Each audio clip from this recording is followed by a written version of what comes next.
On today's Locked On Thunder podcast, the Oklahoma City Thunder punched their ticket to the championship game against the Milwaukee Bucks in the NBA Cup tournament. How the Thunder were able to rebound and beat the Rockets after losing to them 5 games ago. We'll talk about that on today's show.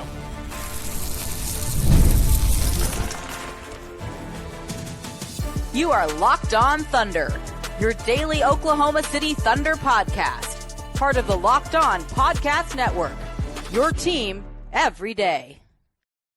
Let's get it going on the Locked On Thunder podcast, on the Locked On Podcast Network, your teams every day. I am your host, media member, and beat writer for Thunder on SI, Rylan Styles. Follow me on Twitter at Rylan_Styles. Follow the show on Twitter at LOThunderPod. Email the show, LOThunderPod@gmail.com. On today's show, we're diving into the Oklahoma City Thunder getting a 111-96 win over the Houston Rockets to win the NBA Cup Western Conference, if you will, and advance to the NBA Cup Championship to take on the Milwaukee Bucks on Tuesday night. This different than the last time these two teams played, which was in Houston. For one, there was really no crowd there and an unlively atmosphere as these two teams really don't have a footprint in that area. The NBA got really lucky a year ago having the Lakers there who do have a footprint in Nevada, but the crowd, as sleepy as it was still a very fun game on the court. It was a high intense game. This game, you could tell, meant a lot to the players, which turned into an all-timer, really. I think that those of you who've been on social media craving that early 2000s style, you got it here. So I hope that the ratings, if that's what you think was deterring ratings, I hope that the ratings are much better for this game because it was a throwback style. The Thunder get this win, and it was a roller coaster, really. I mean, it was Houston in control early. They really grew a 7-point lead here in the first quarter, back and forth in the second quarter. Houston takes a lead into the locker room. They go back and forth a bit to start the third, and then that Thunder avalanche came in the third quarter. They started to roll away with it, growing a 16-point lead midway through the fourth and getting a win that was an anticlimactic finish for an otherwise back-and-forth game, which lived up to the billing. These are two of the best defenses in the NBA, and they played like it. The Thunder could only force 16 turnovers for Houston, but, and I say only in comparative to how the Thunder have been so lethal at creating 20-plus turnovers a night for other opponents, Houston does a better job than anyone at taking care of the basketball. But the Rockets only shot 36% from the floor, 23.9% from three, and 60% at the line. They even couldn't finish their free throws that they got. The Thunder lost points in the paint by 4. They lost second chance points 19-12, and they even lost fast break points 20-10, which is surprising whenever you win the turnover battle. Houston did win the rebounding battle by a pretty significant margin, 49-43. The Thunder, though, on the flip side, shot 45, 36, and 87 at the charity stripe. So really outpacing them percentage-wise led to this win offensively that saw 11 lead changes and 10 ties. I think that this was really all summarized and prophesized on Friday's crossover with Locked On Rockets host Jackson Gatlin. These two teams both like to play in the mud. And if you let this game get murky and you let the waters get muddy and you let the two sides play physical and you end up with a game in the balance at the end, and the end being the second half and a really close game, well, guess what? The Thunder have a go-to scorer and the Houston Rockets do not. The Houston Rockets just had no offense. They didn't have enough. Şengün was neutralized, 37% from the floor, 11 boards, 2 assists, 2 steals, 4 turnovers. He had 13 points, was a -5. Jabari Smith couldn't get going. Jalen Green couldn't get going. There was no Fred VanVleet miracle in this game. Fred VanVleet goes from scoring 38 points to 8 against Oklahoma City in this game. They just don't have the scoring. They have everything else. I really believe Houston has a coach. They have the front office. They have the pieces. They just don't have the main guy, and that was the difference. The Thunder do. And despite Shai's horrific start, I mean, he'll tell you 1 for 8 isn't his standard. He'll tell you that this was his really worst start to a game this whole season. But he finishes shooting 38% from the floor, 33% from deep on 2 for 6 shooting. He did get to the line 15 times, and a lot of those was from baiting Dylan Brooks, who he really had his way with. And that's another key factor in this game. when you are going to market yourself as a defensive team and hang your hat on that end, you can't have Dillon Brooks giving away fouls on 3-point shots. You can't have Dillon Brooks getting kind of baited as he's done his whole career. And Shai took advantage of it full speed. 32 points from the, of course, for the scoring column, 8 points on the glass, 8 rebounds on the glass, I should say, 6 assists, 5 steals, and 1 block in this game. Only 1 turnover from SGA. Folks, we're respecting the cup. Let me tell you, after a 5-week show on Locked On Thunder, we did 3 high school basketball games today, play-by-play, 3 yesterday, 2 Thursday. Running on fumes. Do have the iced coffee, which probably isn't a good idea at 12:30 at night, but getting out a bonus podcast for you because taught by Andrew Schlecht to respect the cup. And that's what I'm going to do, is respect the cup. And that's what we're doing here tonight. You see SGA, I thought, handled this game super well, especially whenever you factor in the slow start. This was not just coming easy to the Thunder, and really anyone on the Thunder offensively. They all struggled to begin this game. But SGA really came around, and I thought that it was a kind of a signaling point of the biggest difference right this season. You bring in Hartenstein, you bring in Caruso, you give these guys seasoning. Like all last year, we were hammering you guys in the comments of like, inexperience. They need to learn the lessons, everything else. And I get that it probably got sick. You get sick of hearing that probably from shows like this one, from Mark, from the players, etc. You wanted that instant, like, hey, this team is good. They should be able to do it right now. This is the kind of stuff that you're talking about. You have to learn. Like, you have to learn how to battle. And they battled tonight. A game that did not start their way. They made the adjustments. They took the lid off the basket, and they were able to go on that avalanche-like run in the third quarter to pull away and get the win. I think Hartenstein was exactly what this team needed. 75% shooting. He got 21 points, 8 rebounds, 2 assists, and a block. He really was physical down low with Şengün. 3 for 4 at the free throw line, 9 for 12 overall. He was a +7. J-Dub, like J-Dub and Shai are the 2 best scorers on the floor, and Houston doesn't have a guy that comes close to those guys, which really hurt them in this game. Lou Dort had 19 points, including the exclamation point triple, which he shot 5 for 9 from 3, which is impressive when you factor in his mallet finger injury that he's dealing with, and they've tried to find him different splints that can allow him to shoot the ball more smoothly, kind of more comfortably.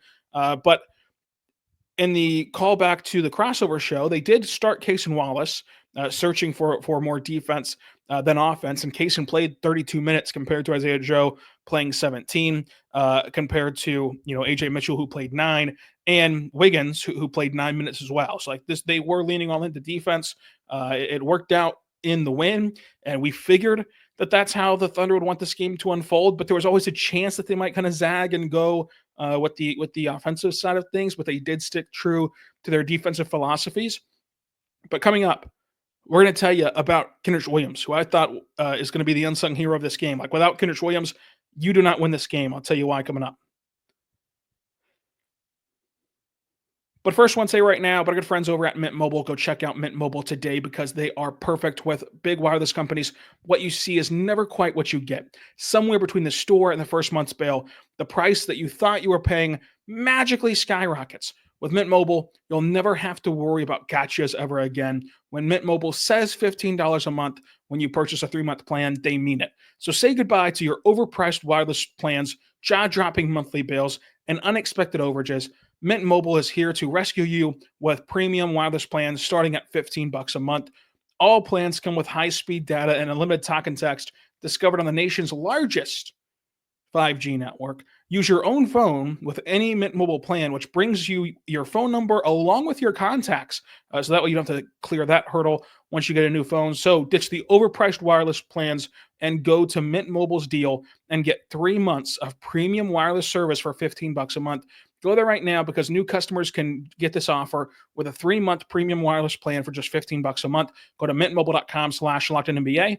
That's mintmobile.com/LockedOnNBA. Cut your wireless bill to $15 a month at mintmobile.com/LockedOnNBA. $45 upfront payment required. It's equivalent to $15 a month. New customers on their first 3 months plans only. Speeds slower whenever you get above 40 gigabytes of unlimited plans. Additional taxes, fees, and restrictions apply. So see Mint Mobile for details.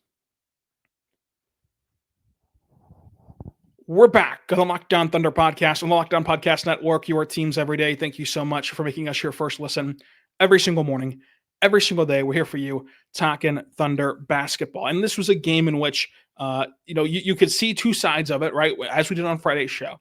You could leave this game wanting more Isaiah Joe minutes, wanting more Aaron Wiggins minutes. Those are the two best bench scorers for Joe. It's that gravity and shooting. For Wiggins, he's the only guy on the bench who can create for himself.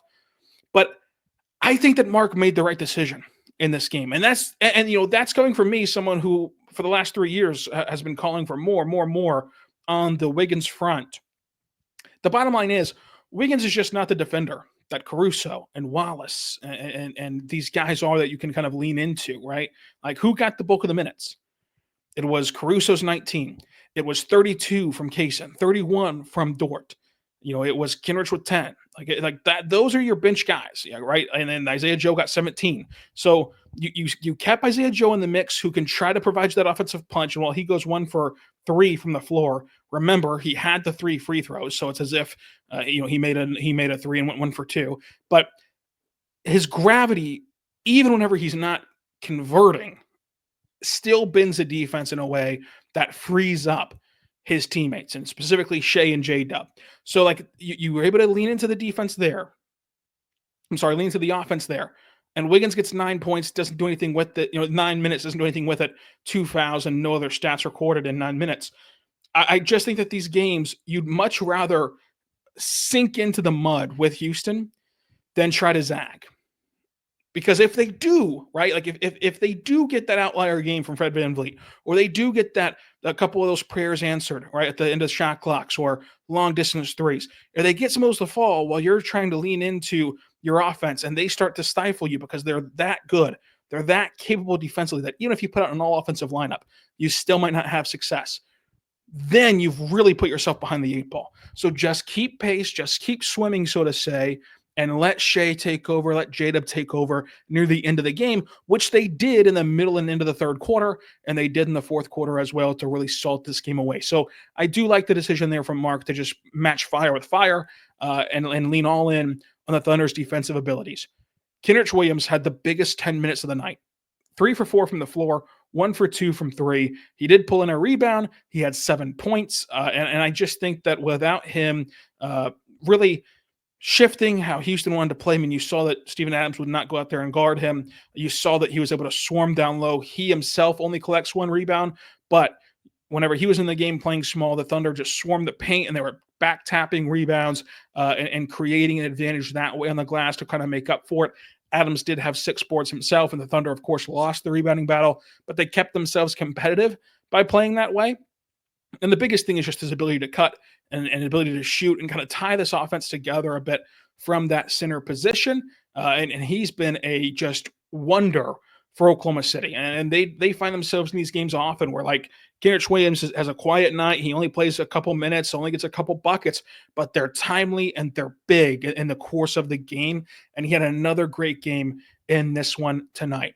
I thought Kaysen Wallace was excellent defensively, only has 5 points to show for it offensively. But Jalen Williams, 8 for 20. Look, you're playing the second best defense in the NBA. The percentages are not going to look good. They're not going to look clean. But when him and Tari Eason started going back and forth, like, that was fun for this game. It kind of provided a spark, because we always call J-Dub on the show the energy giver. He gave energy to his teammates in an environment where you really had to create energy. Like, it wasn't going to come from the crowd. It wasn't going to come from anything else except for the players on the floor. And J-Dub brought it tonight. He had some difficult shots that he made, which either extended runs or started runs, depending on the shot specifically you want to talk about. He did it all in this game, as did Lu Dort. Lu Dort, 19 points, a plus 10, 9 boards, 1 assist, 3 steals. And yes, he had some Lu Dort shots, right? What do I mean by that? Lu Dort shots, like, there was a moment where the sideline interview is playing, and Mark's talking about how you got to get to the rack, you got to get downhill, you can't be a jump shot team, and an ill-advised mid-range jumper from Lu Dort right on cue, right? Like, yes, some of that stuff happened. By and large, though, he's cut that out of his portfolio and his shot diet for the most part the last 2 seasons. Sometimes it flares up a little bit for him, but overall, you've got to be thrilled with this game. 5 for 9 from 3, 5 for 11 overall. So 2 shots, 2 misses inside the arc, but you'll take that efficiency. You'll take what he gives you defensively. And I'll say it as I've said before. If he's going to give you 19 points, the Thunder are going to win. Right? Like if he gives you 19 points within the course of meaningful basketball, so not racked up in garbage time, not racked up anywhere else, like meaningful minutes of this game, which is where he collected his points, except for, of course, that exclamation point triple. Like you're going to win that game because Shai's going to have 30 something points. Jadab's going to have 20 something points. And it's just going to total out to you pulling out a win. So like Lu Dort is that swing player for Oklahoma City, where you can kind of see how their night went just looking up Lu Dort's box score, like looking up Lu Dort's line from the game. That's kind of the level of importance that he is, or I guess indication that he is, like that he can really indicate the game with how that he's playing. Coming up, the Thunder do punch their ticket to the NBA Cup championship. We'll talk about that and more. But first, I want to say right now, my good friends over at FanDuel, go check out FanDuel today. Get ready to tackle the NFL action at FanDuel, America's #1 sports book, because new customers can bet $5 and you get $150 in bonus bets if you win. That's FanDuel Sportsbook app. It gives you everything you need to live bet on the NFL all in one place. So whenever you get a hunch in the middle of a game, or you want to bet on games beforehand with the player props, spreads, over-unders, etc., you can go do that at FanDuel.com. Right now, you get $150 in bonus bets if you win your first $5 bet at FanDuel.com. And if you only want to bet on the NBA, no need to worry about that. You can have the NBA right there for you, including an early line. Thunder Bucks. The Thunder are 5-point underdogs against Milwaukee. 5-point favorites. 5-point favorites against Milwaukee, which you can go bet on at FanDuel.com. We're back on the Locked On Thunder podcast, on the Locked On Podcast Network, your teams every day. Thank you so much for making us your first listen every single morning, every single day. We're here for you, talking Thunder basketball. So the Thunder get this win over Houston. It was a fun game. It was an intense game. It was everything that you would have dreamed of if you're the NBA in terms of on-the-court production. And now it sets up the NBA Championship Cup, right? The NBA Cup Championship, which we did discover the Lakers, of course, won this tournament when it was called the in-season tournament, and their banner reflects that in the rafters. So potentially, either of these two teams could raise the first ever NBA Cup banner in their arenas, depending on who wins on Tuesday. So this game Tuesday, 7:30 Central Time on ABC. Milwaukee Bucks, who beat the Hawks, against the Thunder, who beat the Rockets, and it's for the cash. It's for the cash, right? Like this is what Jay was been talking about. They secured that $200,000 from this win. Now they can go battle for the extra $300,000. It also does create a couple of different quirks. Normally, you only play the Eastern Conference foe twice, home and away. You'll play the Bucks 3 times this year. You're also going to play 83 games this year. Brings us to another topic. Can Mark really call a game 1 of 82 when it's 1 of 83? So does that now have to change every game? Is he going to spin zone it and call Tuesday 1 of 1 to where now you're back on track to 1 of 82 because that was the 1 of 1 game? I'm very curious to see how Mark handles the whole playing 83 aspect of it. I think that they're going to go try to win because once the ball is tipped, none of that matters. But of course, it is kind of strange to play more games than your opponents do. The Lakers had to last year. It's happened in every year. It's kind of baked into the cake of going to the title game. But it does create this interesting dynamic of like now the Thunder not only play 83 games total, they go from having if they lost this game as Houston did, like Houston now will have 4 days off. Right, like they'll have Sunday off, Tuesday off, Wednesday off. They'll have Sunday, Monday, Tuesday, Wednesday all off, leading to that Thursday game. The Thunder are in the same boat. Like their next scheduled game is Thursday, so if they would have lost, they'd had 4 days off. Now they win and they play 3 games in 4 nights, so the back-to-back on Thursday and Friday. So we'll see how they handle that. We'll see what all comes and shakes out of the wash, whenever the dust settles on that. But it is interesting as far as the matchup goes. Milwaukee and Oklahoma City. It's another one that I think that if the NBA wants to, and their television partners and the national media wants to, they can really do it up big. Like Giannis had 32 points tonight. Like Giannis is on a rampage this year. If the Bucks had just a tiny bit more team success, Giannis could be the front runner in the MVP conversations alongside Shai. You know what Shai is. I don't have to explain him to you. You also have Dame. You have JW. You have Isaiah Hartenstein. You have these guys that even casual NBA fans care about, and of course diehard fans care even more about. You can really sell this game despite the markets being Oklahoma City and Milwaukee. And it's kind of ridiculous that we talk about basketball in those terms. But X's and O's wise, the Thunder should have enough to win the NBA Cup. Like I think that the Thunder will win the NBA Cup. To me, the biggest stat to watch for is 3-point shooting. Because if the Thunder are going to click from beyond the arc, the Bucks will not have enough. They don't have enough depth. They don't have enough talent to click from beyond the arc. Now, if the Thunder stumble and they can't really find the bottom of the ocean, the water from a boat, so to say, and you have a vintage Dame game, now things get hairy on an otherwise clear talent discrepancy from these two teams. So if I had to bet right now at FanDuel, I would bet on the Thunder. The Thunder did cover today against Houston. The line was 6, and they won this game handedly. But we'll see. We'll see. And possibly, hey, if the Thunder win, then you could get your tickets to Christmas Eve against the Washington Wizards and possibly see the NBA Cup banner.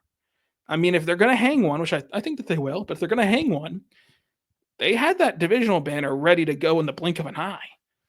They can have this ready to go by Christmas Eve, I think. If not, they can ask Santa Claus and his elves to bring it to them for the New Year's Eve game. So we'll see how they handle that. We'll see if they win it. We'll have another episode for you between now and then. We'll have one with Michael Martin kind of talking this game, talking Bucks game, talking NBA Cup as a whole. We're going to try to have another lockdown crossover. Those are really fun to do leading into the title game, and of course recap that title game for you and start another week now back to normalcy, so to say, as this is our 6th pod of the week, but we now have a normal like schedule, whereas before you're scrambling like, okay, if the Thunder win, they do this, if they lose, they do that. After Tuesday, back on track with your regularly scheduled games for Oklahoma City the rest of the way, which makes our life easier and probably makes following it a lot easier too. I can imagine if you're not following this as a career, what you think about this whirlwind of a schedule. Let me know what you thought about this Thunder Rockets game down below. And until next time, be good and be good to one another.